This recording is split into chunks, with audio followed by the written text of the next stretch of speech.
Okay, so we're live. Welcome back, everybody. Welcome back to the channel. Yeah, welcome back. Welcome back to Second Life, and I'm back here at Zoe's Kitty Cats. Let me check. Wait, I was wrong. It wasn't Zoe's Kitty Cats. It was Zoe's Breedables. That is the name of this place. Zoe's Breedables. And what is or what are or is are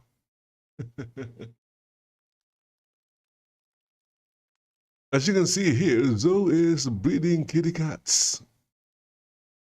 Look at those kitty cats. Meow, kitty cats.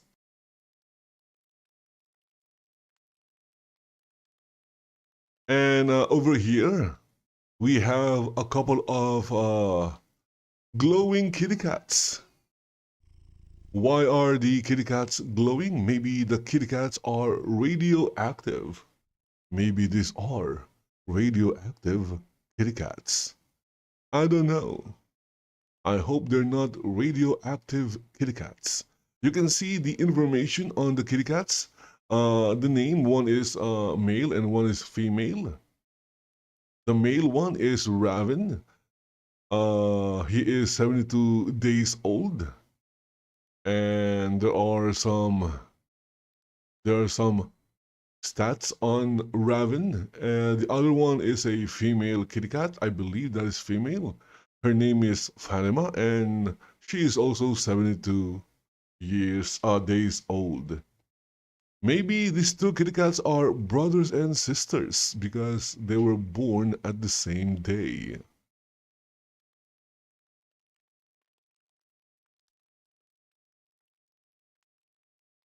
And here we have a picture of a kitty cat with an avatar.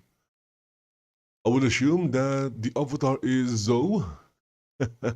Well, this is the name of the place is Zoe's Breedables.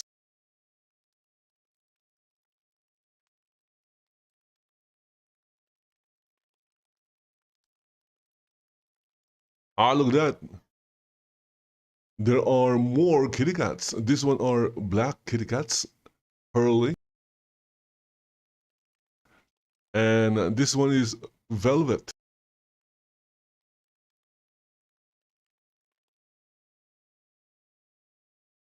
Okay, another couple of glowing or radioactive kitty cats. I don't really know. I'm just making things up as I go.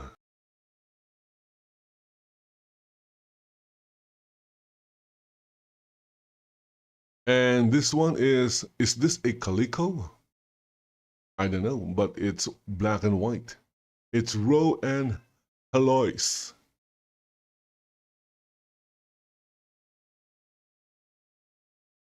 And over here we have Lindo. Okay, the Lindo terminal has 74 Linden dollars.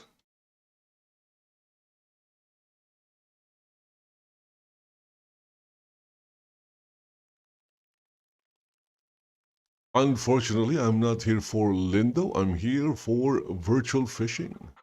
Let's see here. The HUD is set to 0. Let's start fishing. I still have 91 small bait.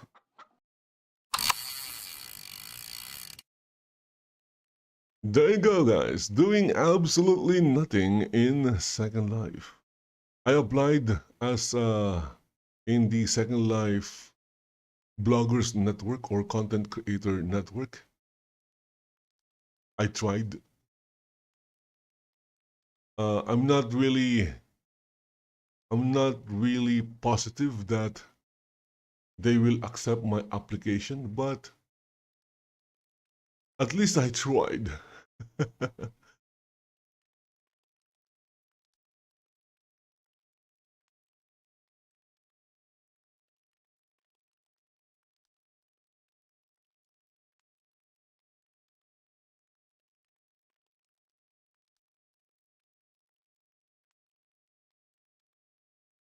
It's like this.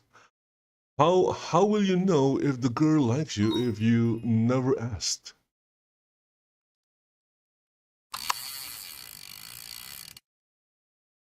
If there is a girl you like and you want to know if the girl also likes you, how do you do that? Well, you you approach her, not too close, and ask her.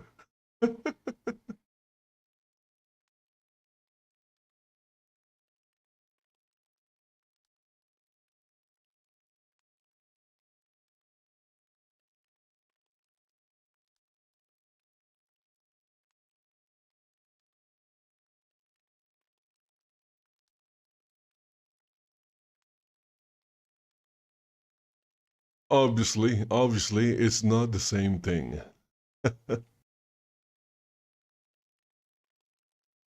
Applying to a network of some kind is not the same as asking a girl if she likes you or not.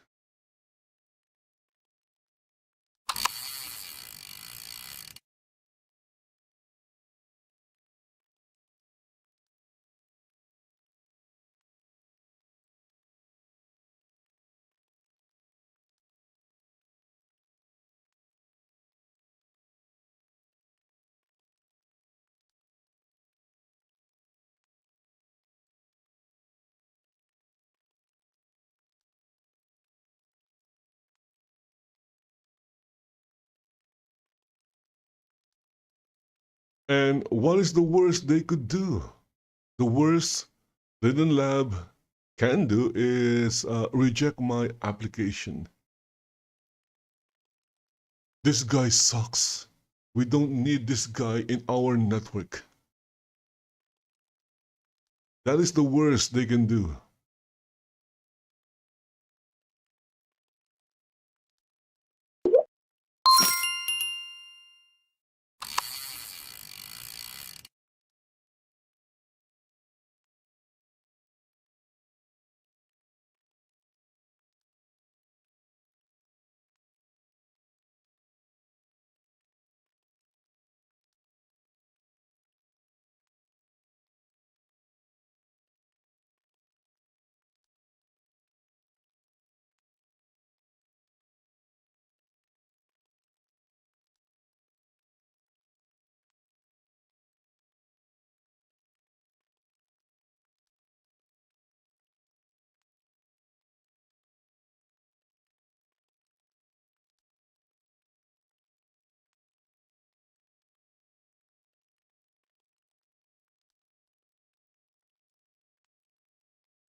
So when I started fishing, I believe I don't have any Linden dollars, and my cash counter was set to zero.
Anyway, while I'm fishing, I'm going to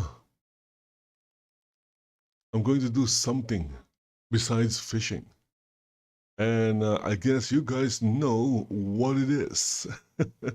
I'm just going to switch my scene. Okay, now we're cooking. What do we have here? Captain Kirk punched me in the face. What? I don't get it. That is obviously 765874 unification. But why does it say, or why is the title Captain Kirk punched me in the face?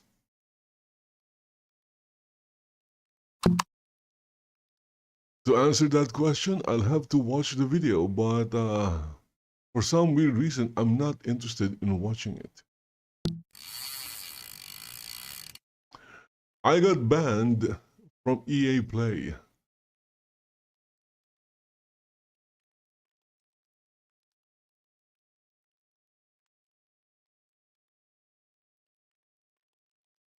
And then, okay, the charges were dropped. Good for them. Dragon Age, the Veil Guard is changed. Wukong Demon. There's no easy way to start this review, so I'm just going to say it.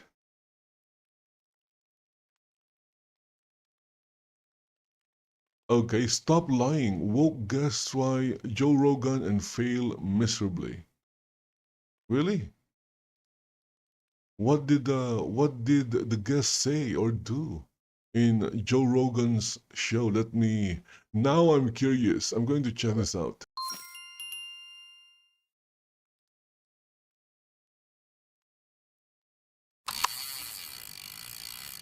You don't want to miss this one. It is no secret that Joe Rogan is not a fan of woke culture. Over the years, he's made his stance clear, calling out the absurdity and contradictions of the movement. The reason why wokeness is bad is because it lacks common sense, Needless to say, or it doesn't involve any common sense.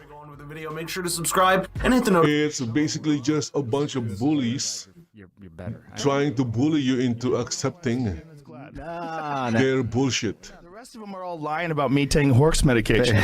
And we should talk about that. That bothered you. It should bother you too. They're lying at your network about people taking human drugs versus drugs for veterinary. Calling it a horse dewormer is not a flattering thing. I get that. It's a lie. It's a lie on a news network, and it's a lie that's a willing. Okay. So this is an old topic. Yeah. When Joe Rogan took ivermectin and it helped him with his COVID-19. He got cured by it. And of course, back then, the mainstream media and even medical professionals are calling it horse dewormer. But sure, it's used for some reason, animals, but ran endless stories about him, framing him as an the one used for human beings are obviously not the same kind or the same dosage. The thing that the FDA put out? What did the FDA put out? It was a tweet, and it was snarky. I admit it. They said, "You are not a horse. You are not a cow. Stop taking this stuff," or something like that. Why would you say that when you're talking about a drug that's been given out to billions and billions of people? A drug that was responsible for one of the inventors of it making the Nobel Prize. winning the Nobel Prize in 2015. Yeah. Yeah, No, a drug that has been shown to stop viral replication in vitro. You know that, right? Why would they lie and say that's horse dewormer? So here is Joe Rogan calling out his guests, and the only thing the guest could do is laugh because he knew. You know that they know that I took medicine. They lied. This is ivermectin. You got This it is with right you. here. Somebody gave it to me. Man, this one is hilarious. To make things clear, there are two types of ivermectin, one for animals, one for humans. The animal version is for things like deworming horses and cows, while the human version is an FDA-approved medication used to treat specific... There you go. It sounds simple, right? This was a lie spread by horse stables for medicine. Then the debate stopped being about People who lacks common sense. turned into why would a news network deliberately lie and frame someone as doing something they didn't, but Joe kept pressing and eventually got Sanjay to admit that they were wrong. Can I just come back to the one I want to talk about? Two things on the ledger. You have, before we get to that, does it bother you that the news network you worked for out and out lied, just outright lied about me taking... Joe Rogan. They shouldn't have said that. Joe Rogan was pushing it. You didn't ask? I didn't think that was you're the medical guy over there. I didn't ask. I should have asked before coming on your podcast. But they did it with such glee. Oh my goodness. So the doctor, this person, is this a doctor? Yes, they did. And he knew that the network he was working for were lying about something that could save lives. My goodness. But my point is, you're working for a news organization. If they're lying about a comedian taking horse medication, what are they telling us about Russia? What are they telling us about Syria? Do you understand that that's why people get concerned about the veracity of the news? Well, Joe did something almost nobody else does. He held the MSM accountable. What's funny is that after this episode, CNN did about the experience of having a lengthy conversation with Joe. And Joe Rogan makes a good point. If they're lying about one thing, what else are they lying about? Where he called out CNN's lie. Sanjay even went as far as saying that some of Joe's arguments were mental gymnastics. In the following years, they always made Come on, it's not mental gymnastic. a personal feud with the guy. I can easily understand what Joe was talking about. And in the world. I never thought I'd say this, but this interaction was nothing when Graham Hancock and Flint Dibble had an intense argument on the show. The influence of Flint and his colleagues on media and culture. And again, we've got the Society for American Archaeology, 5,000 members. Flint is one. Flint's co-author, John Hoops, actually helped to write this letter for the Society of American Archaeology. They're saying that I embolden extreme voices that misrepresent archaeological knowledge in order to spread false historical narratives that are overtly misogynistic, chauvinistic, racist, and anti-Semitic. I mean, you apply those labels to somebody and you're going to get that person hated by a lot of people. Whole ball. I did not write that. No, your co-author, John Hoops, wrote it. We urge Netflix to add disclaimers that the content is unfounded. They want it to be called science fiction. In other words, that's a very clever way of canceling me. Yeah, I remember watching this one live as it came out. Many archaeologists hate Graham Hancock, especially after Netflix gave him a show in which Graham pushes the theory that Earth was occupied by an advanced civilization that brought knowledge to the primitive Ice Age world, but disappeared due to a natural disaster. He also alleges that archaeologists are ignoring or covering up the evidence because they just think it's crazy. You know, it's the sort of thing that you'd see on Discovery after midnight, but the reaction Hancock received from archaeologists is a bit too much if you ask me. They labeled him all sorts of things and didn't even apologize to the man. I wonder what they'd do if Eddie Bravo got his own show on Netflix. What made it even worse was Dibble's answer right after being presented with this letter. Go back to that. Why would someone... Graham, you're so much more of a celebrity than me. Here's Flint. Netflix, correct. I'm sorry that I am, Flint. That's not really my problem. Hey, Netflix. I have this power. Hey, Netflix, correct your mistake and reclassify Ancient Apocalypse as fantasy. Netflix corrects your mistakes. This is you pushing this, Flint. And then the general media fishy Twitter Netflix accounts? show, Ancient Apocalypse, is the most dangerous show on Netflix. You used the word dangerous repeatedly in your conversation piece. I think that the way that you refer to archaeology as you say that you're number one enemy of archaeology and things like that, you are promoting people to dislike what we do. We are doing our jobs. No, you started off Ancient Apocalypse by calling us patronizing and arrogant. Archaeologists see me as public enemy number one. Now, let me be clear, I'm not here to prove Graham Hancock, but first of all, I'd like to thank Flint for wearing that hat, because I wouldn't have guessed he was an archaeologist any other way. Jokes aside, though, why is someone being more famous than you having to do with the fact that you called them a bunch of nasty words? But when Hancock brought up the example of how other people were attacked by archaeologists and later on turned out to be true, Flint got real angry. Right, but are you denying that he was attacked for the very thing that you're saying archaeologists don't do? No, but that's I'm denying there's a coordinated attack. There was no coordinated attack. I've never said there's a coordinated attack. On Dillahated? But Was there more than one person? But there was an attack. Architects were involved in this. Whether it's coordinated or not, there was an attack. That went after And it was made by The Clovis First lobby. The Clovis. a bunch of people. So it's not. It wasn't. Well, one think about person. how many people actually study the Clovis period. That is a tiny period in one area of the world. The majority of archaeologists do not study that. Even Americanist That's completely archaeologists, irrelevant. most Americanist It's archaeologists fundamental to study the much issue of later the periods. It's fundamental to the issue of the peopling of the Americas. But it's direct. It's And also the- direct evidence of a group of archaeologists going after this one guy for saying something that turned out to be correct. It's evidence of an academic argument, which happens, yes. But not that simple, right? Because he was correct, and they dismissed him. They wouldn't listen to his evidence, and he turned out to be correct. What do you mean? He kept excavating that site. He invited people down there and convinced But them that hold he on. was right. If they didn't listen to him, and they didn't take the data, and they did dismiss him, and publicly, they still did all those things that you're trying to obfuscate. It's Obfuscate anything. That's really, really, really They were right, but the whole episode is so fascinating. It was one of those moments. disappointing Great interviewer that does not like to take BS from either. they can deny it amidst all the evidence, because Please share this with your friends. Thank you so much for watching, and I'll see you in the next. there were videos and other content that were published. Maybe I'm just too British, but these Okay, what is this from this Sparrow? Rachel Segler proves why Hollywood is dying.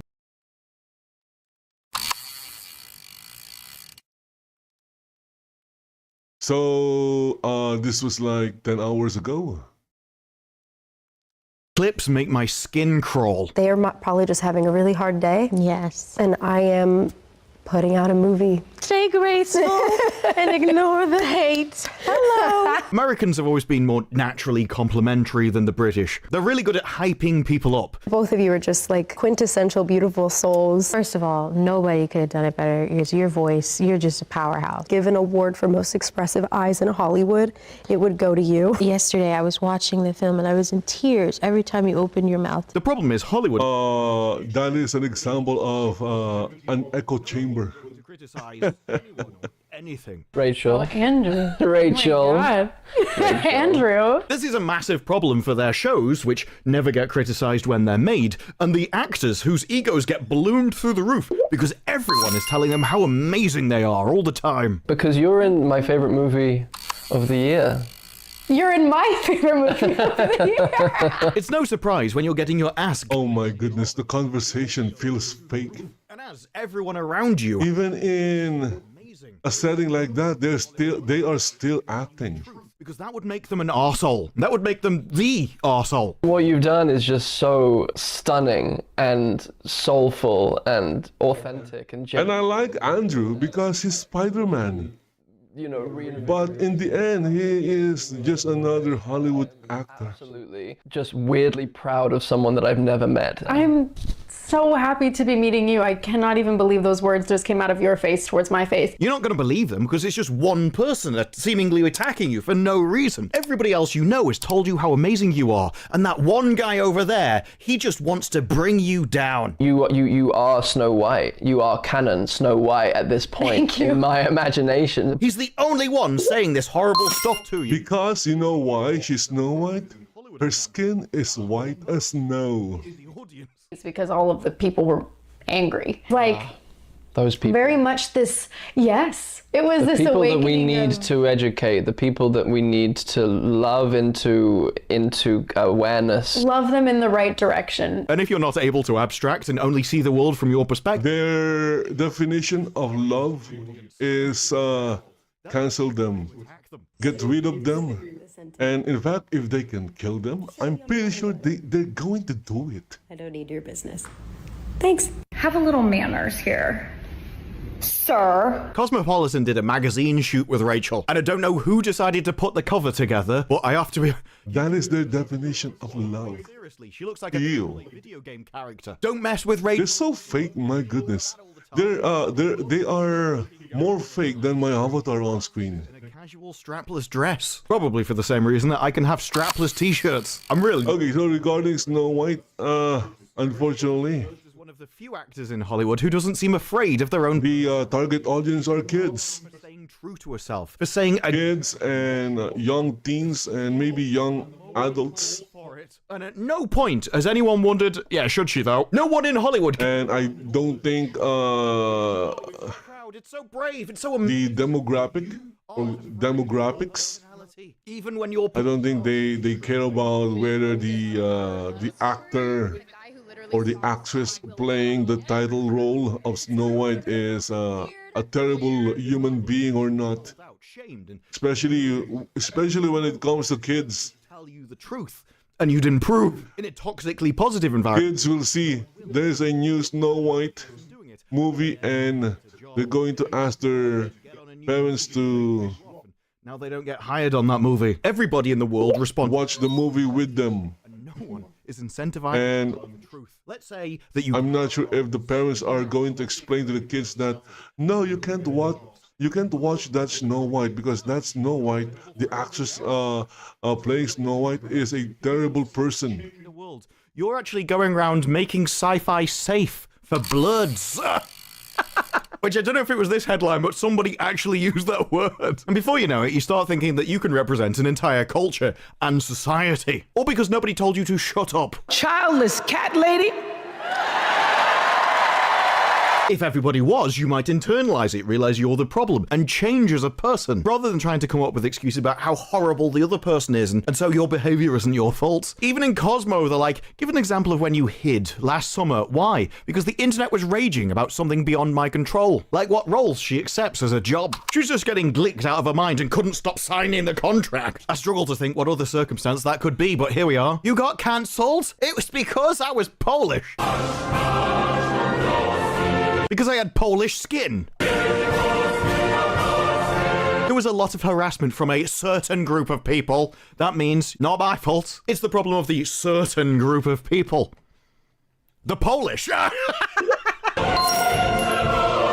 It is funny whenever I call a Polish, I always get comments from the Polish going, we don't want to, we're not taking that responsibility. And then it's really weird when she talks about people showing up at her apartment, which is clearly out of order, but also excludes pretty much everybody that was talking about it. So we're going to take these couple of lunatics that would show up outside someone's apartment, and then we're going to project that onto the certain group of people and claim they're just all the same. Protects my ego, and everyone in Hollywood says I'm amazing. Couldn't be me. And it seems like she did almost take the criticism on board. Were you responding? Well, I wanted that's not a good idea. But then eventually to realize that she was beginning to be the problem and beginning to believe what people were telling her about herself, and then to put my ability to bounce back from that and still be passionate is something I admire. That, you know, it almost got through. I almost realized that I was. Again, if you are making a movie, no one who gets licked this often could possibly take criticism on. And you are telling your audience to not watch it. Really does make you realize that photography is everything. Because you don't want them watching it.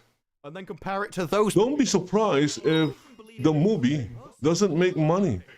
Fortunately for her, in this case, the audience are kids. How she went underwater for Snow White. That's just like Tom Cruise there. My dear, you should learn to be admired in silence. Even replies with underneath, what's your favorite thing about yourself? Please tell me how amazing you are. I have the resilience to know when to hide and rebuild myself. Notice it's just rebuild the same thing, not improve. But after entirely misunderstanding all criticism about Snow White, I suppose when you hide, it gives you a lot of time to delude yourself about how horrible those people are over there. I think people are really seeing performers as non-human. Kind of, that's actually true. And it's also perfectly normal. It's the same thing with anything. Television, movies, music, YouTube. You're not really a person when you make a video, you're doing it for entertainment. The person watching the video wants to be entertained or learn something. They're not there to listen about your problem. They've got their own pissing problems. And part of the idea of being good at it, at being professional, is knowing that. That is I don't think they understand that because, again, most of these people, they lived in prosperity. Go somewhere else. As they should. They never experienced hardship. And even if they did when they were starting, for some weird reason, they kind of forget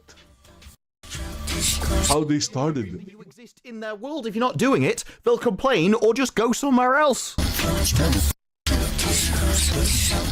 Well, you're like idolization. Oh, they bow down to me as their superior. They realize how mighty I am. They look up at me on the plinth they've placed me on and be like, you must be perfect, oh master. Even in her own response to the criticism, you still have the narcissism, the ego. This carpet is a person with feelings. Idolization instead of humanization. It strips us of the ability to make mistakes and have control of our own narrative. You shouldn't have control of your own narrative. You're saying something and other people are responding. You don't get to control your own image. Maybe this is a throwback to Hollywood, where before the internet they actually could control their own image because there was only a few magazines, a few news things. So as long as you controlled a very small element of media, you could control people's perception of you and basically create a false image of yourself. You can't do that anymore. You're on too many things. People can see so many interviews. I'm a white Latina. I hold a lot of privilege. It falls on my shoulders to open up the doors for the people who, or they're disenfranchised. Do you speak the language? Does it matter? Does it matter? Do you eat the food? Does it matter? You have a way with words. No, words. Everything you do is broadcast to the world. And so you lost control of the narrative. Now, people want authenticity.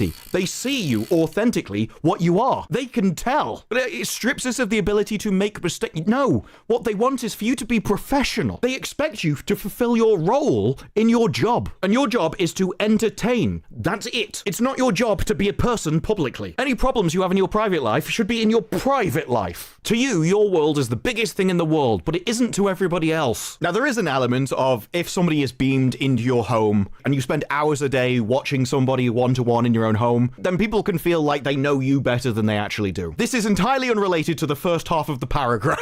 I show up to the set, I show up on the show, I'll do my job, but that's where the job ends. No, it isn't. I don't have to maintain appearances of being... I have no idea what that word means. Apparently means an innocent or unsophisticated young woman. No, seriously. How even in your complaints do you manage to be so insufferable? This is... What kind of word is that? How do you even read that? Ingenue. Ingenue? Ingenue? Say, I show up on the set, I do my job, but that's where the job ends. It isn't, because you're in the public eye. And so everything you do is also in the public eye. It reflects on you, and you reflect on the roles that you do. It's one of those things where you can do something in private, and that's fine. But if you bring that into the public eye, well, now it affects you publicly. Part of your job is managing the perceptions of you, and that's what you mean by control of your own narrative. And you're like, no, I should be able to control my narrative and do whatever I want. But when you say, I don't have to maintain appearances of being ingenue, how do you even pronounce that? Ingenue. Okay, there you go. Ingenue. See, even a, I'm not sure. Oh, okay, so the Sparrow is British. So even a native English speaker. You do realize that being sophisticated, part of they have, there are words they know nothing about. So it's just not me. Ingenue. Okay. Ingenue. So that's how you pronounce ingenue. So it's ingenue. Have a conversation. And I'm sorry, love, but this entire conversation came about from you got cancelled for what you said in Snow White, and you've started using the excuse of I shouldn't have to talk to my fans in the street. What has this got to do with you being an arsehole about Snow White? I don't understand. Yeah, that's one of my favorite words. I like to refer to wokes as assholes because they are assholes. Even if she did, they're assholes. To be a genetic dead end. That was particularly impressive. Well, for some people, it's the job. It is the job. This is a get used to it kind of. They are. I guess you can also call them cry bullies. Just come out and gone, the fans. This is part of making movies, you insufferable cow. I mean, your social reputation is how you get movie roles. You only get paid a lot to make a movie because you're supposed to be liked enough by a large enough amount of people that they go to the movie to see you because they like you. If they don't like you, they don't see your movie. There's a whole... Unless the movie is... This is not true and has never been true. People carried by a franchise, like, for example...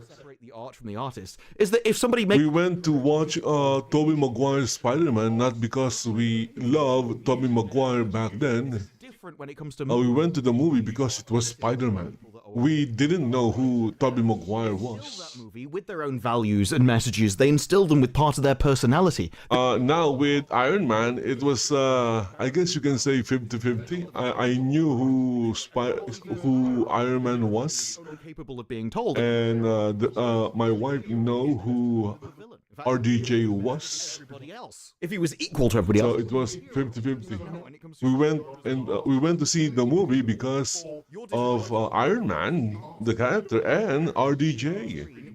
But I guess if the role was Yes, you did. You signed up to act. if RDJ didn't play Iron Man, I guess we're still going to see Iron Man because there's a bunch of RDJ movies that I have never seen in theaters. But if you're a complete cow, So I guess when it comes to Iron Man, the character still carried the movie and not the actor. everybody's first comment to you is like, Twitter's not the world, babe, just... But of course, there are movies that rely on the actor's star power, like maybe Tom Cruise, something like that. At the world, at the very least. Well, when it's not being censored, obviously. And it's like, well, my dog is scared of cameras because people used to walk outside my building. What does that have to do with you being insufferable? My dog doesn't like cameras. Stop feeding them to him then. I mean, I think there's an upside happening here, which is the amount of toxic conversation cancels itself out. No, the toxicity is coming from inside the house. It's the people you talk to that tell you, just ignore it. Just ignore the comments of the audience, the people you need to get on side. You are Snow White. You are canon Snow White at this point in my imagination. What it sounds like, and I'm just... Of course she's Snow White. Her skin is white as snow. Everyone can see that. And so you venture out, say something stupid, and all the internet, all the audience that you need to get on side, tell you... Seriously, can't we just, And what did you say you do? translate the movie? Translate the story Your own house with your boyfriend, who then calls you babe. into a movie without drastically changing major parts of the story. Will be him. The consensus of everybody involved will be him. And also people in Hollywood who are very happy to go around glicking people. And you use that to reinforce your ego, to bounce back. And because that's protected your ego, now you're proud of yourself. You admire yourself for doing it, despite the fact that it's actually a bad thing to do for your career. Not all criticism is equal. Sometimes you should ignore criticism. Probably shouldn't do it if it's your entire audience. Especially if it keeps happening through your career in every project you do. At some point you have to think, maybe this is me. Well, sometimes if you are getting criticisms, there's sometimes there are times when you can't really do anything about it because your pay packets. Actors that destroy their own audience should be... that's who you are, and if they are criticizing who you are, then it's really gonna be difficult. Because if you change who you are to suit the criticism, then you're no longer who you are. You're a character. With your career, or you'll become fake. You're no longer the genuine thing. Says, I would love to be deleted. That article would get some clicks. Here's at least if you are a character and the people criticize your character, you can always change your character. But if they are criticizing who you really are, that's kind of hard to change, right? I know. It was awesome. Because if you're going to change, you'll just become an actor. And I think Rachel's main problem is that... or a character, a caricature of yourself. What she thinks she signed up for in the role, or what is and isn't a part of her job. The job doesn't care, though. If you destroy your audience base because you're being... Anyway, maybe I'm getting it wrong. The audience will make themselves... There's a big chance I'm getting it wrong. It really is do your job, or they'll find somebody who will. The days of Hollywood not having to care if they offended the audience are over. They need to make a profit. And for that, they need the audience. And Snow White isn't a cheap movie. It cost $269 million.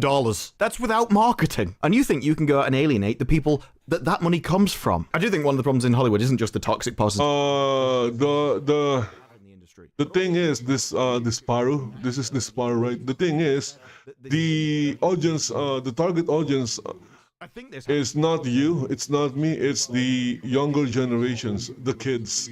You've got this many followers, etc., and so we'll pay you this much. But then as all the actors took controversial opinions and... If you have children that enjoy fairy tales because you read fairy tales to them, and you've read Snow White to them, or you've shown them the original animation movie or animated movie, and they loved it.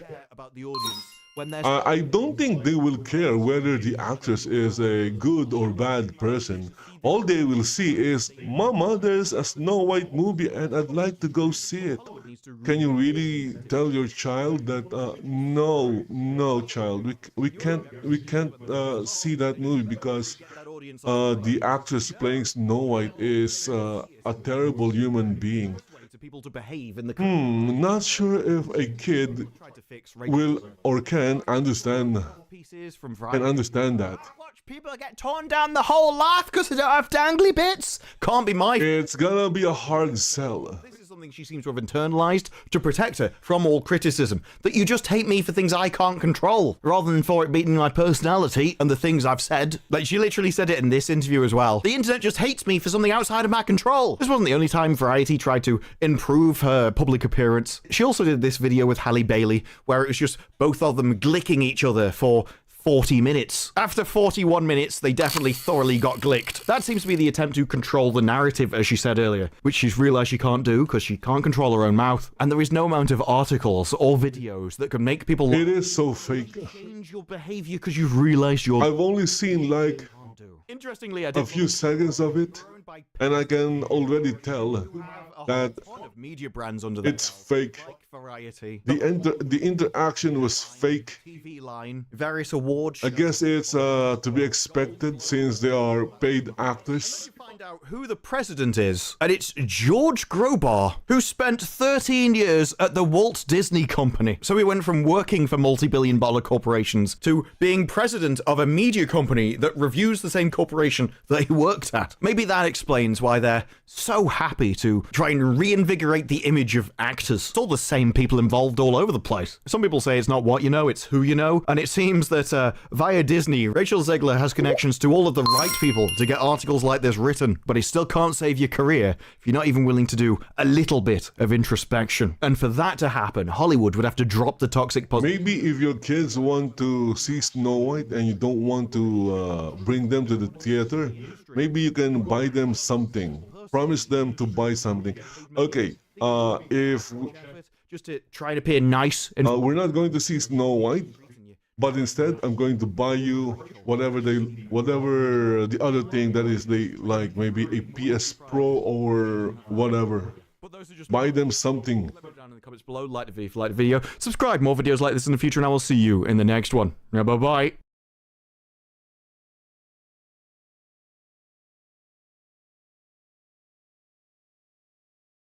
Okay, what do we have here? Maybe we'll find something interesting here.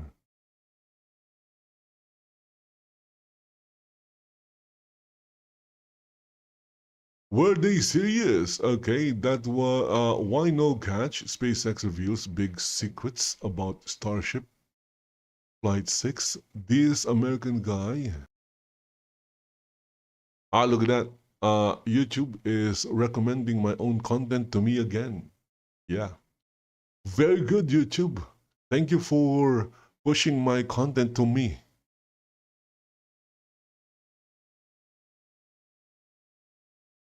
Oh, okay. There's another one of this. I'm going to watch this. Why? Because it's Star Trek.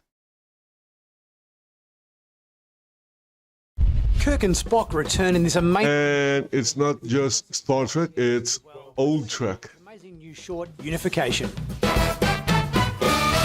Well, hey guys, I'm Nick, and welcome back to Sci-Fanatics. Well, during the week I had a look at this new short film from Otoy, directed by Carlos Baena, entitled Unification. The title is preceded by a series of numbers 765874, which I believe is the serial number or Starfleet officer number for Yeoman Colt, who was obviously in the... I was right. Series pilot episode. But more to the point, I saw in another video that it was mentioned that it was someone's badge number. This film reunites Kirk and Spock. It's a little bit obscure in terms of the narrative of this short because there is not one word of dialogue spoken in the whole film. It is just a series of images.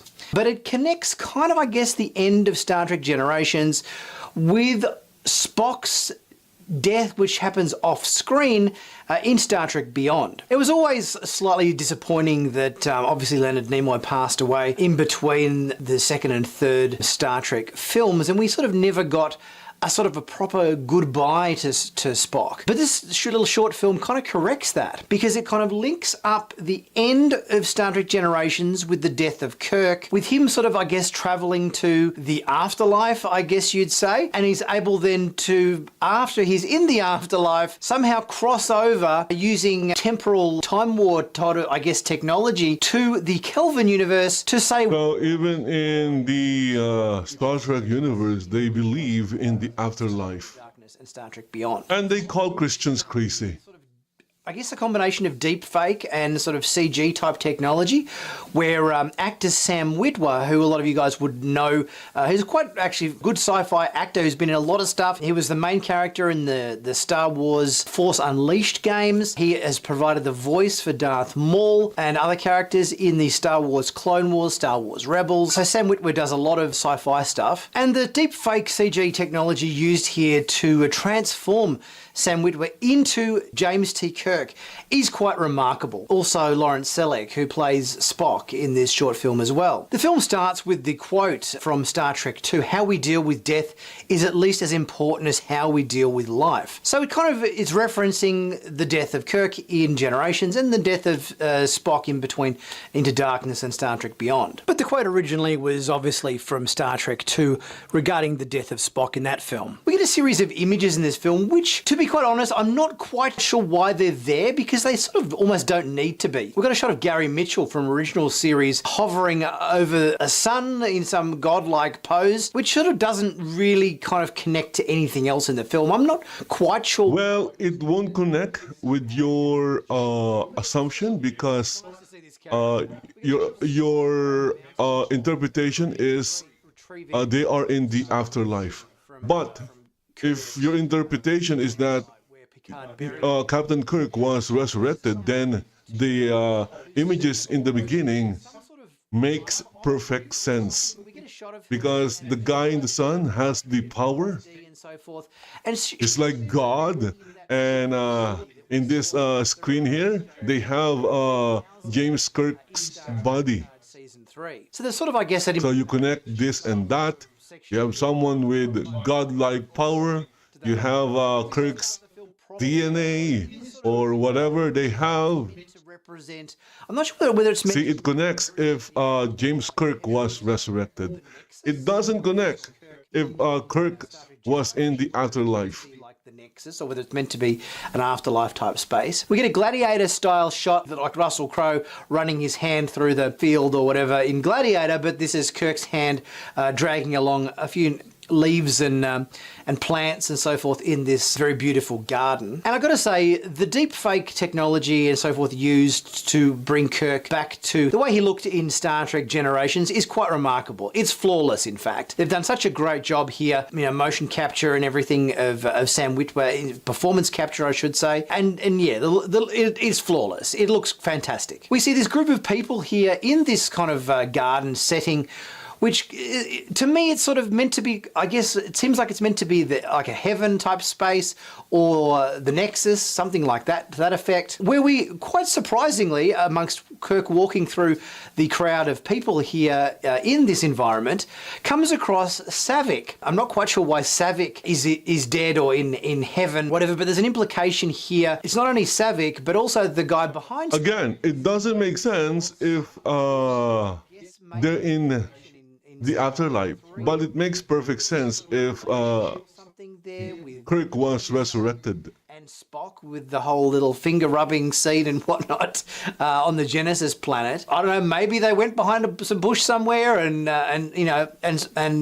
she got pregnant perhaps, and this bloke that's behind her in this scene is in fact Spock's son, but again, kind of feels unnecessary. You know, it's sort of like, it almost seems like Robin Curtis agreed to be part of this film. Like, oh, that's great, let's put her in the film. But I'm not quite sure how her presence is necessary to the narrative of this film. Because the question has to be asked, why is Savick and her son, who is the son of Spock? I believe this was explained in other videos. Sort of seems weird and doesn't quite make complete sense to me. But I love the reactions here between Kirk and Savick and everything in this scene. The performance capture that Sam Witwer's done is bang on what Kirk would do. I think it's amazing, the little micro expressions and everything he's managed to capture that's just quintessentially Kirk. And everything is told in looks in this film. The deepfake technology is far more advanced than what they're able to do with dialogue and so forth. I know that there's some pretty good dialogue replicators and so forth out there, and they've used them for a few projects, such as Luke Skywalker's voice in the Mandalorian series, and also James Earl Jones' voice as Darth Vader in the Obi-Wan series. But I guess the technology hasn't quite come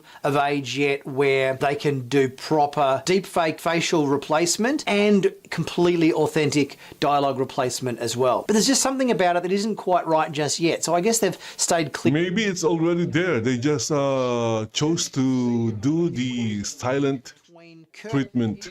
This, whether it's Afterlife or the Nexus, where he has an encounter with this Betelgeusian officer that we saw in Star Trek Discovery. Kovic identified him as kind of like a time operative during the temporal wars, and he is obviously some sort of temporal officer who passes to Kirk his Starfleet insignia that it was put on the gravesite there in Viridian. This insignia is obviously some sort of connection that is maybe used to pass him between universes, because before we know it, Kirk is in a kind of a void space where he is sort of passing, I guess, in between the Prime Universe, Heaven or Nexus, and the Kelvin universe. He has a little bit of an encounter with his younger self, not only his younger self from original series, which again, de-aged Kirk, deepfake technology here or whatever, looks great. They've just done such a good job here of making Kirk look like Kirk in all these different time frames. So we've got the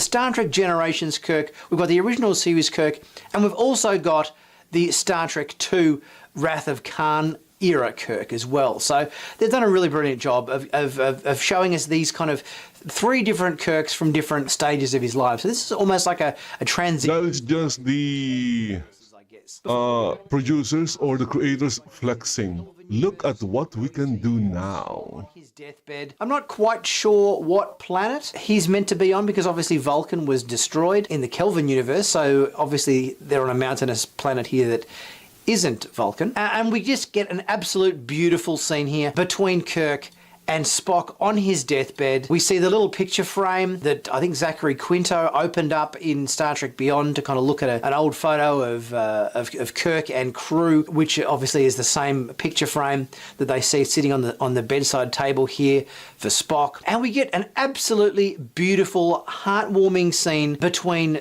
Spock and Kirk on his deathbed.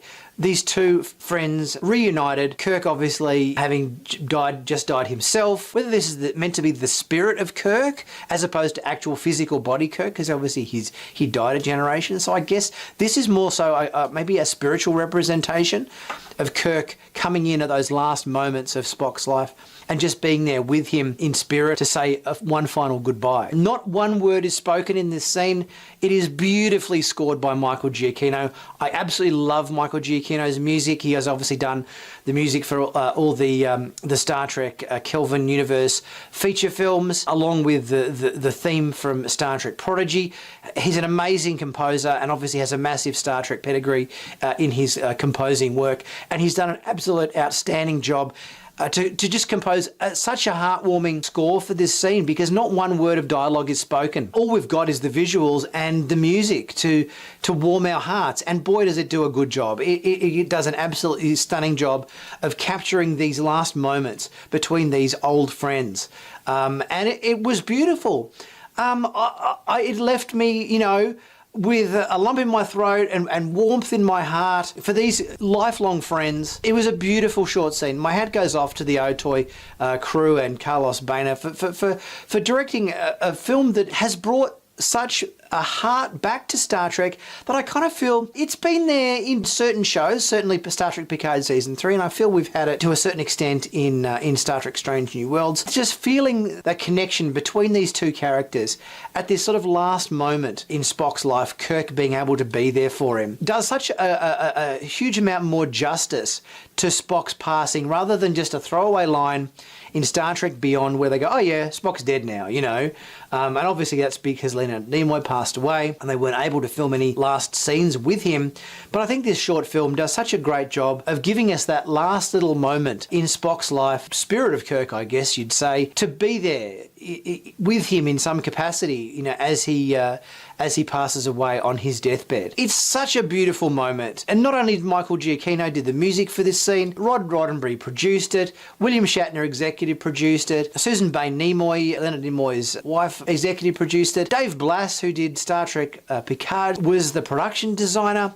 Such Star Trek pedigree on this short film. It's amazing. And I really hope, based on how good this short film was, that it acts as kind of like a little bit of a proof of concept pilot, just to show, hey, this is what we can do. I know this was only a sort of a 10-minute short film. The fact that we can now have this technology to tell stories, you know, with some of these classic characters and so forth is amazing. And I hope they are able to put this skills that they've acquired doing this short film into something that's just maybe... I would love if they have some sort of involvement. Continue the original series. It involves time travel or something where we can revisit old characters. Imagine, even if they recreate the first two seasons with 2024's technology, it would look awesome. From Otoy. I just hope that they keep the stories intact and not change it for the modern audience. Oh, crap. All the latest Star Trek. My goodness, that would suck. Be sure to check out my merch store. Plenty of...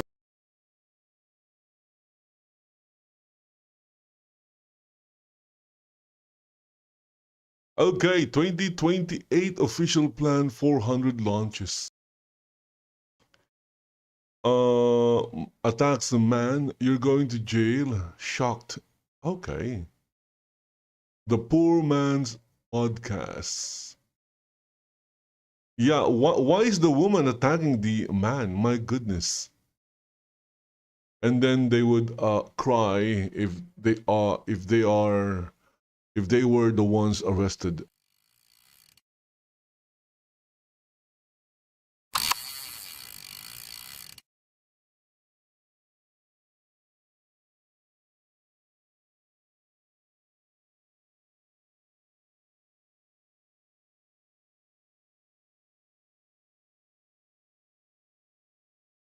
Okay, so here's another one. I'm going to check this one as well. From Just Some Guy. Wow, 20K views.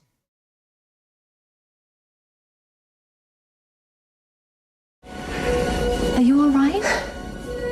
I am uncertain. I am happy to see Spot. Yet I am crying. Perhaps the chip is malfunctioning. I think it's working perfectly.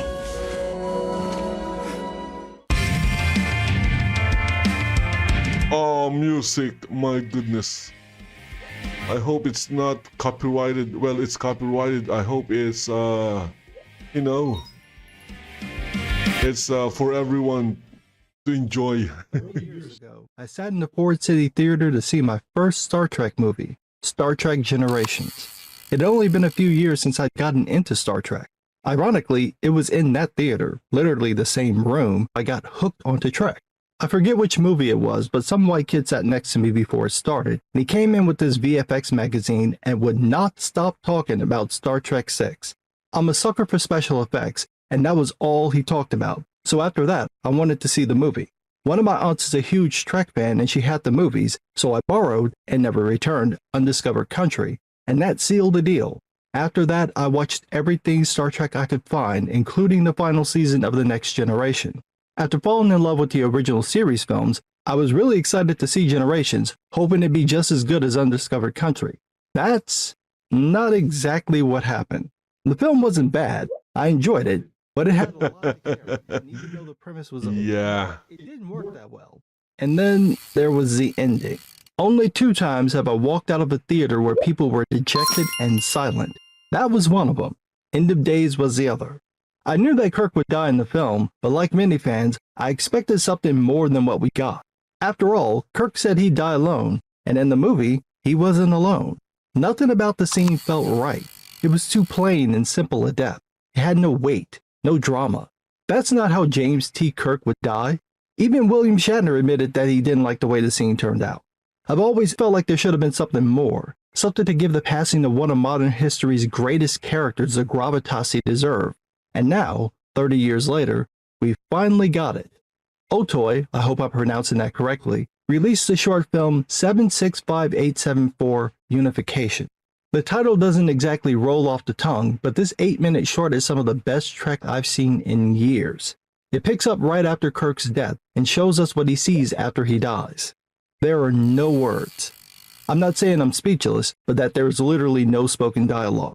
It's just Kirk realizing what's happened and meeting some familiar faces, especially one in particular, before his sun finally sets. It's perfect. It's brilliantly filmed, and it's a send-off Kirk and Spock really needed. It's so good, they should add this to the end of Generations. Let the cast names roll, and then come back to this. This is the perfect ending for that film. It hits the exact right spot. Now, the question is, how'd they do it? Otoy used a combination of deepfake technology, CGI, and practical prosthetics to get the final look of James T. Kirk. It's so convincing that for a moment I thought they just used scenes from the films. It doesn't just look like William Shatner, they nailed his performance, the way he emotes with his face. They got all the little ticks and eye moves, the eyebrow raising, even the way he opens his mouth to talk but then doesn't. It's dead on, which is usually hard to do with deepfakes. There's so much nuance in the way that eyes and mouths work. If deepfakes fail, that's usually where it happens. It also helps that Kirk doesn't talk, because deepfakes get a little wonky when it comes to dealing with teeth. There are a handful of moments where Kirk's face looks a little janky, where it kind of breaks the illusion, but for the most part, they got it. We even get different versions of Kirk, from how he looked when he died to how he looked. Again, they're just flexing at this scene. The studio, the creators were just flexing. They're literally saying, "This is what we can do. Let's effing go." It's so dead on to what he looked like back then that if you told me they went back in time and filmed Shatner then, I'd believe you. They also did a great job with Spock. Again, there's some jank around his nose in the first shot where it's a little blurry, but after that, it's fine. And honestly, I don't even care because the scene is so good. I also love that they added in Spock's passing. You'd expect that if one died before the other, he would come to welcome his friend to the other side. We'll just set aside that technically Spock is in an alternate universe when he dies, so how would Kirk find him? I don't care. I don't care. This is what I need. I don't care if it's wrong. It's just nice to see Kirk and Spock on screen together one last time. And like I mentioned, there was a little fan service in the film. Sarek is there along with her and Spock's son. Remember, she had sex with Spock in Star Trek 3 for the Ponfar, so there's a nice recognition of that. And again, the acting is perfect. It's exactly what Shatner would do. Just the pausing alone, the way he realizes who the old man is and then takes that moment to almost speak but doesn't. Totally sells it. Now, I just watched Shatner on Bill Maher's podcast, and it's hard to believe Shatner is 93. Age is finally starting to catch up with him, but remember, just a few years ago, this man was still riding horses, in his late 80s. Then I started thinking, how old is the rest of the cast? And realized that there's only 3 of the original cast still with us. William Shatner, Walter Koenig, and George Takei. I know 2 of the 3 don't really like the other one, but it'd be really cool if we can get something with them together before they leave us. They could lend their voices, and we could use our VFX magic to have a final outing with Kirk, Sulu, and Chekhov. Probably won't happen, but it'd be nice to see. Anyway, if you're a Star Trek fan, you should definitely check out 765874 Unification. Even if you're not a Trek fan, watch it, because it's one of the best examples of visual storytelling I've ever seen. Damn, did they nail it. But what do I know? I'm just some.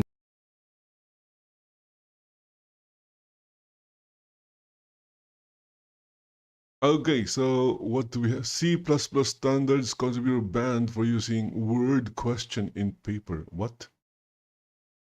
Using word question. I don't get it.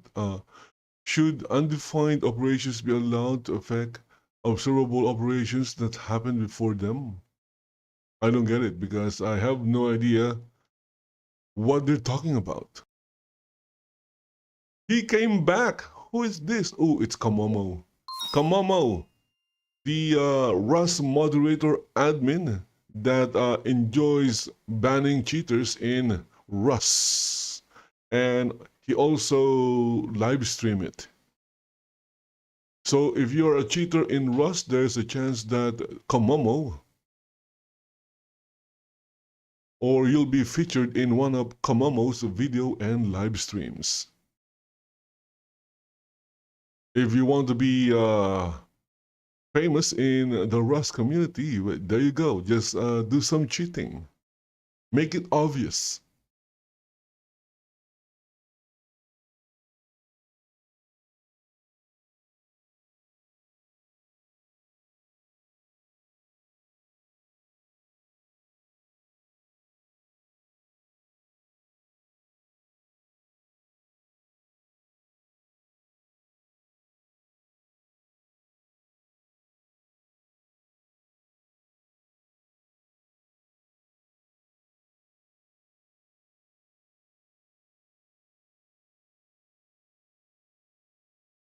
Let's hear. Oh, look at that. Okay, it's already an hour.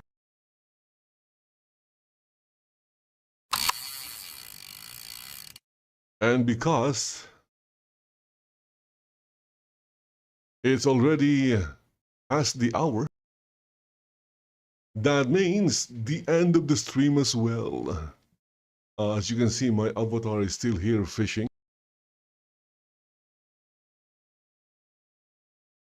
There was another avatar next to my avatar, but the avatar is gone now. It doesn't matter. Anyway, guys, hope you enjoyed the stream. And if you did, please follow the channel in Rumble. If you're watching in YouTube and Kick, I would really appreciate it if you can follow the channel in Rumble as well. Okay, so there you go. Thank you for watching. Absolutely did nothing interesting in Second Life because my avatar is basically just fishing for Linden dollars. I need the Linden dollars. Yeah.